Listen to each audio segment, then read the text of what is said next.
Hi everyone, and welcome to another edition of the FYB Rugby Roundtable. And this week's a very special one for me. If you joined us back in December, you would have heard me talk to my good pal Aaron about rugby against cancer. And now they're back again, and they've got a new challenge, and they're going to tell us all about it today. So welcome to Keir, Fred, Jack, and Ben from Rugby Against Cancer. How are we all? Awesome. Very well, thank you. Yeah, not Ben, bad. Ben, for people that might not know about Rugby Against Cancer, give us a bit of history and tell us who you are.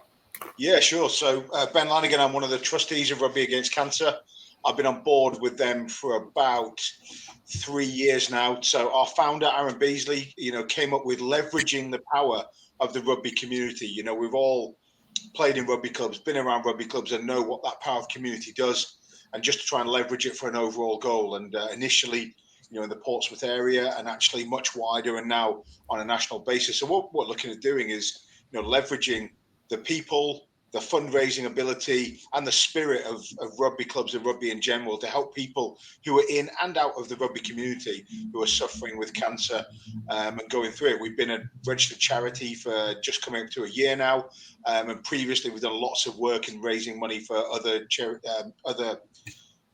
charities and other cancer charities particularly. So last year we did a lot of work for Breast Cancer Now, and we've done work for Macmillan and other people before, but now as a charity on our own, we're really looking to make sure we can, support those individuals. We can do capital projects and work with the NHS to deliver some things they need, and actually some even bigger elements in our long-term strategy. So all of this work goes towards that, and to really help people who are suffering with cancer, but not only them, their families and the people around them as well. Because I think, my personal story, I lost my father in 2015. He was my best friend, and rugby was a real connection for us. And that got me involved in it. And actually, there's very little support for the families per se. So there's an element where we can bring, the sufferers and the families together and provide support. And the trek and everything we're doing, the money we're raising will go directly towards that and helping that out. So it's a fantastic charity, and I'm really honoured and privileged to be a trustee. It really is. I played in the game at Portsmouth, I guess almost 2 years now with Tom Vondell, and I just had an absolute blast. And it's a great something great to be part of. So Fred, tell us about the final trek. This is our third one. The idea was that we'd do one final one, draw as many people back together as possible who did the first and the second, and then, like with Jack and Keir, bring in the new guys as well to really boost the numbers. This time we're coming from Guy's and St Thomas's Cancer Centre in London. We're starting at 8 in the morning on Saturday and on 29th of May, and we are going to walk all the way through the night, the 80 odd miles that it'll be, and get to Portsmouth Rugby Club. I think the plan is about 5 in the evening, hopefully to some very well socially distanced people just to welcome us in. Yeah, there'll be 60 of us. I think we've got a support crew of at least another 20 all to get through that. It sounds horrific. And when you said the 80 miles thing, I just saw Keir's face and it dropped. And he must have signed up for a while. And his face just went, oh, no, I've just remembered I've got to do there's a bit of a drop. There's a bit of a realisation there. But 80 miles. Yeah. So people ask what time you're sleeping and where are you sleeping? Yeah. No, that's the classic. And you're like, no, it's not happening. Not happening. So who's done the walks previously here? Right. So Ben and Fred, God, tell us how the first two were. So they are fantastic, but it is nerve-wracking building up to it, right? So if you ask anyone to do anything non-stop for 32 hours, I don't care what it is, picking up a pint even non-stop for 32 hours is, tough. Not as tough as walking 80 miles, but still, anything for that amount of time is difficult. But the group of people we've had on the previous ones, Fred and I walked together a little bit last year, they get you through it. It's fantastic. It is nerve-wracking. It is a huge challenge, and I think that's why it deserves the support that we're seeing so far, because it is tough. It really is difficult, but the group of people we've had, and an even bigger group this time, is going to be fantastic. I'm sure it'll get us through it. Not without a little bit of pain, but what people often say no pain here. No pain. You're all right, Jack. Be fine. In all seriousness, 32 hours of a little bit of pain is nothing. It's compared to to the kind of pain that the families and the people that we're trying to support are going through. So sorry to be really serious, but that's what gets me through sometimes. It's just to think, well, actually, very short term, get through this, and the support that we can provide after that is massive. So that's what got me through last year. That and Simon Bond's playlist. You had a playlist? Yeah, I can't tell you about it. So, Keir, why did you decide that this was a good challenge to take on? Well, it came around like last November through guys actually. So I was a student at KCL, but I actually played for the Medics, even though I did history. So still involved with the All Boys, and then that came out. And then around at the same time, my dad was in his final stages of prostate cancer. So I happened to sign up like as he was in palliative care, pretty much. So yeah, no, I signed up, didn't really think anything of it, and then it's actually provided a really like healthy distraction for me going forward. And like what Ben said, that kind of communal aspect of it, where there's lots of different people involved with it who have also suffered the same things as I've just been through. So yeah, no, that's mainly the reason why. Brilliant. And Jack, why this challenge? So as with our rugby club, we were in touch with Ruth Lilly through doing a bit of social media, and Ruth got in touch with me saying, would it be something you're interested in? When she first said it's going to be a 120-kilometer walk or so, I thought, okay, might be a nice thing to do, but I'll just stay away from it a little bit. And it got towards the last kind of few days of sign up, and actually it was something that I really wanted to then. I think the penny just dropped. Got 6 others from my rugby club to do it. Again, we've got all very similar reasons. I'm only 28, but I lost my grandma when I was 7 to cancer, my mum when I was 9, and my grandpa more recently, so last year, when I was 27, whilst he obviously had a slightly longer innings. It's been something that's pretty present in my family throughout my entire life. And I think something that combines both rugby, which I love, and then obviously my family as well. It's been the kind of nice synergy between the two. So I'm really looking forward to hopefully doing them proud. Yeah, I'm sure you will, mate. I'm sure you will. So Ben and Fred, what advice are you going to give to Keir and Jack as they start stepping off in London on Saturday? Stay with people, keep talking to them. If you start, we watch each other, and you see people get quieter and they kind of close in on themselves. So some people just can't next to them go, "How you doing? Have you heard about this?" And just start. We get a lot of in jokes going, which is you'll pick up as we go through. And it's just that little pick back up again, and just talking to each other, and we learn so much about each other and such random facts while walking around. It's amazing, and then you keep them going for forever. Now that's it, like Bondi and his playlist. I think that's a really good point, Fred. I think that's exactly it. And if we've got 60 odd walkers this year. Obviously, we're doing it socially distanced in smaller groups than that. But when you work it out, it's only something like 2 kilometers per person. So you can't even find out much about people. It's like speed dating on a long thing. So different each time. Just kind of go and find out, go through your speed dating questions, and before you know it, you'll be halfway, and then we'll be there. The genuine big advice that we've said to everyone, we've had quite a few training kind of conversations and talks, is look after your feet, change your shoes. So talcum powder was absolute godsend last year, and changing your shoes every now and then to give you the blisters a little bit of a different point to attack on your feet. And don't plan much for Monday. Have all the takeaways lined up, all the menus lined up in the lounge before you go. So when you get back, they're there. That's been the best part about it. Is on the training walks, you come back and you've burnt like 3,000-4,000 calories, and you've just got KFC, Domino's, ready. So, Keir, tell us about training then. What have you been doing? How's it been going?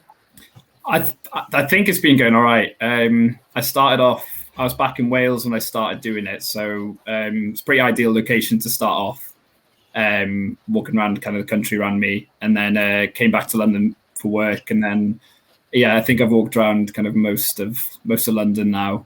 It's getting pretty boring if I'm honest, but the longest, so the group within kind of our group, so I'm in the yellow group, we did like a 32 miler overnight around like Twickenham and out towards like Surrey way.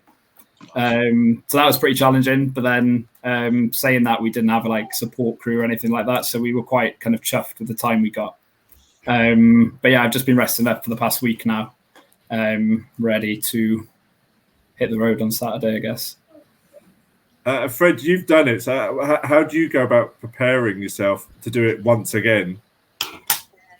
I was one of the lucky ones, so I didn't get blisters. So everybody hated me at the end. But I'm now conscious now that I didn't get them last time. What do I need to remember to do this time not to get them? So it is always that bit of preparedness. You find you don't need to carry as much. When you're training, you're carrying loads of water and sweets and cakes and everything else to keep you going. But we've got such great support crews. We can just literally carry ourselves and just the extra little bit of water with us. So we're going to carry a lot less weight with us, which is quite nice knowing we've got that support. And like Ben says, somebody else is going to be carrying our shoes for us because they're going to be in our boxes and anything else that needs to be changed and layers when you start getting cold at night. Ben, how is it going to work with sort of the COVID regulations? So all the stops will be socially distanced to a point, and obviously we can have larger groups outside at the minute, up to kind of 30 people. So we've got small groups of 12 that will set off at 15-minute intervals, and we'll keep them apart so we can do that. That gives us an option if we need to make groups smaller or larger as we go through, we can. But we also staggered them through all of our stops as well. So the stop will have two distinct elements there. So 2 medical tents, 2 places to pick your things up. So at any one time, 2 groups can be in the stop at any a given time, and we'll roll through like that, just to make sure that we we respect the rules and keep everyone safe. So that's how we're going to do it. It is a bit of a shame because, of course, you walk as a real squad, like a battalion, like a phalanx, almost 60-odd people walking all the way down to Portsmouth. They might get a bit worried about it, but so we can't have so many people together. But the groups know who they are. They're in the groups, and the groups are great. And there is some mixing in the groups. We've tried not to keep everyone together. We've tried to mix some people together who are from different clubs and know different people, because part of this, you will really, I guarantee you, at 2 o'clock in the morning, talking to somebody when you're struggling and they're struggling, you'll make some friendships that last a long time. So we're hoping that we, move some people around as well, so they're not with people they know. That's amazing, Jack. There's plenty of rugby clubs that you're going to be stopping off along the way. What are you expecting from them at 3 o'clock in the morning when you stop? Well, I mean, it's an interesting one. So, obviously, the 7 of us from Sarries, I actually played for a year at Hammersmith and Fulham. So our first stop was the club that I used to play for. So hopefully there'll be a few people there that I know. I'm sure they're going to obviously be very hospitable and it'll be good to see them at 3 in the morning. I think that was one of the ploys I used for to try and get some funds from my colleagues. If you're not going to sponsor for the charity, at least sponsor for the person who's got to walk listening to me for 30 hours. So I'm sure they'll be very hospitable, look after us. And I think that kind of middle, I think it's about 11.8 mile stint in the middle of the night, a good 4 hours. That's real kind of one foot in front of the other, get to sunrise. And I think at that point we got it made. That would be the pretty tough point. So how's training gone for you? I think with training, we've done less small walks. We've just done 2 rather large walks. So we've gone both from starting off in North London at our rugby club at Saracens. One was around the Olympic Stadium in Stratford, and then one was around Wembley. The one around Wembley, we then went through Chiswick, picked up lunch at mine, went through Richmond Park, back through Fulham, and then headed up to Primrose Hill to finish. So that was a good kind of nearly 60k. So that was almost half of what we did. And I think with a lot of the training, you often find you're walking a lot quicker than the actual walk will be, because you don't have these scheduled stops. And so I think with a slightly slower pace and the stops, I think it'll be manageable. But as you said, it will be pretty tough. What's the one thing that you're going to have with you at all times, Keir? With me, probably that chafe cream that Ben was on about, and and probably my headphones as well. I feel like Saturday's a big game for sport. Swansea City are in the playoffs, and Champions League finals on as well. So I think if I get bored, I'm just going to stick that on my phone and then watch that. Brilliant. Ben, talk us about the fundraising, because it's been a huge fundraising effort, and I've looked at the Just Giving page not that long ago, and there was a hell of a number coming up on the screen. Tell us what's been going on so far. Well, I mean, we've got lots of people walking, and so the support we've had has been fantastic. And everyone is doing great to kind of put the get the support out there and put the money in there. So we've got an amazing target at the minute. I think we topped through £40,000 this week. Our original target was £30,000. That was based on 250 pounds from each of the walkers. So we've gone all the way through that, and it is fantastic. The support is humbling and hugely motivational to us to see everyone getting behind us. That said, the more that we have, the more we can do, the more we can provide support boxes, provide psychological support for people going through it, and go towards some of our ultimate bigger goals of having something more robust and permanent that we can really offer to the rugby community to help people out as they go through these things. So it has been amazing, the support we've had so far, but there is always room to go further. No charity worth its salt would say that's enough, thanks very much. So we can still have more. It will still hurt, and we do still need that motivation of the pennies trickling in at 2:00 in the morning. So thanks for putting up the link, and that's all right. Yeah, so we'll put these in all the descriptions as well. So for the people that are listening to this, head to justgiving.com /campaign/the final trek 2021. As I said, we'll put these in the description. So go and donate what you can.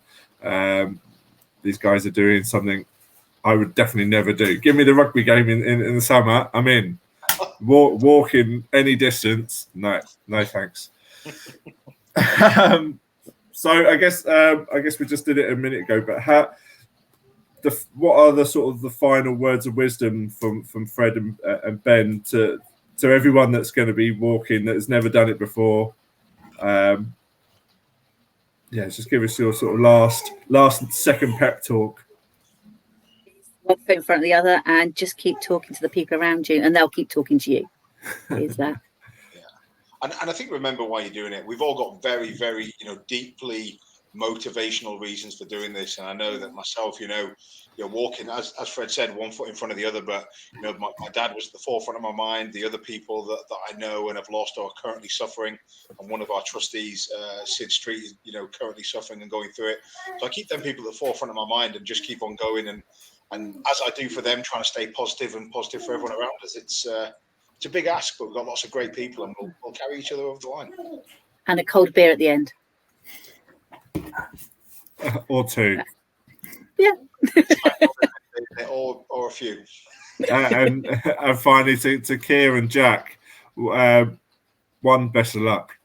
But two, what's going to be I guess you won't know till you finish, but what do you want that feeling to be at the end as you sort of walk into Portsmouth?